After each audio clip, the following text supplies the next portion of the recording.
বিসমিল্লাহির রহমানির রহিম। প্রিয় বিনিয়োগকারী ভাই ও বোনেরা, আসসালামু আলাইকুম। শেয়ার বাজারে সুশাসন প্রয়োজন। এই শেয়ারটি এত দর হারালো কিভাবে? আমি আজকে শেয়ার বাজারের একটি শেয়ার নিয়ে বিশেষ করে কথা বলবো। এই শেয়ারটি এত প্রাইস দর হারালো কিভাবে? প্রথমে জানিয়ে দেই সতর্কবার্তা, এই চ্যানেলের মাধ্যমে কাউকে শেয়ার বাই অথবা সেল করতে উৎসাহী করে না। সাবস্ক্রাইব করে আমার চ্যানেলের সাথে থাকবেন। আশা করি শেয়ার বাজার সম্পর্কে নিত্য নতুন আপডেট ইনফরমেশন পাবেন। আপনারা জানেন শেয়ার বাজারে ধারাবাহিক দরপতন হচ্ছে।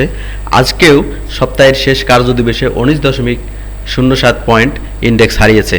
আপনারা জানেন শেয়ার বাজারে ঘন ঘন জরিমানা করা হচ্ছে।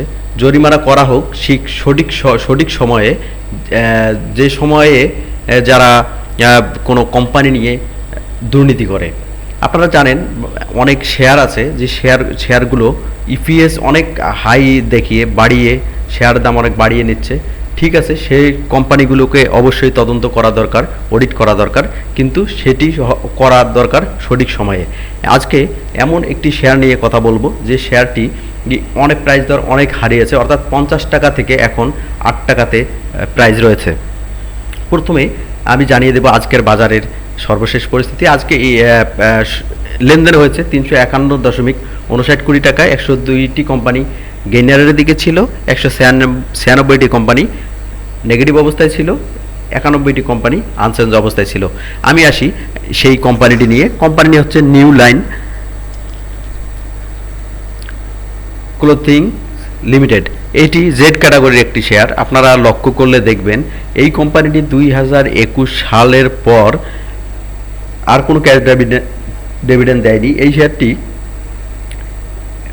2021 সালে 12.50% ক্যাশ ডিভিডেন্ড দিয়েছিল। ইপিএসগুলো আপনারা লক্ষ্য করলে দেখবেন যে অনেক ভালো ছিল।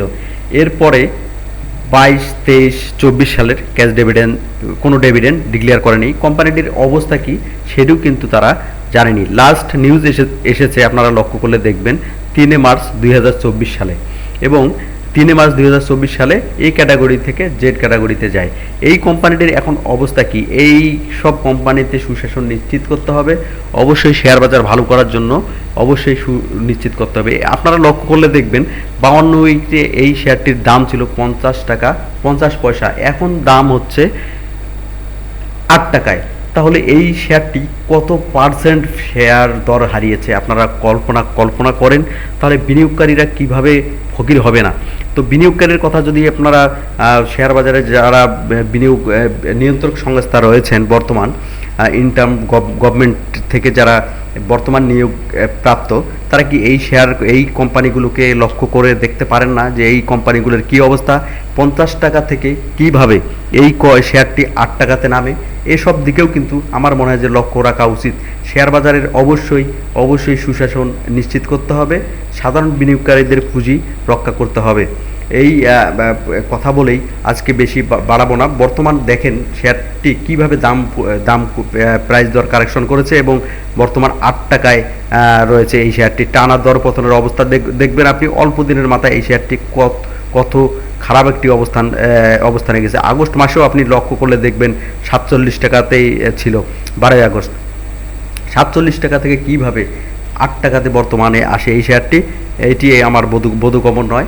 শেয়ার বাজার নিয়ন্ত্রক সংস্থার কাছে আমি অনুরোধ করব এই শেয়ারটি নিয়ে অডিট করে অবশ্যই একটি সুরাহা করা দরকার যে এই প্রাইসটি কেন এত দর হারাইলো, এবং টানা 3 বছর কেন ক্যাশ ডিভিডেন্ড ডিক্লেয়ার করতেছে না। তাদের কোম্পানির কোনো ইনফরমেশন শেয়ার বাজার পোর্টালে কেন দিচ্ছে না?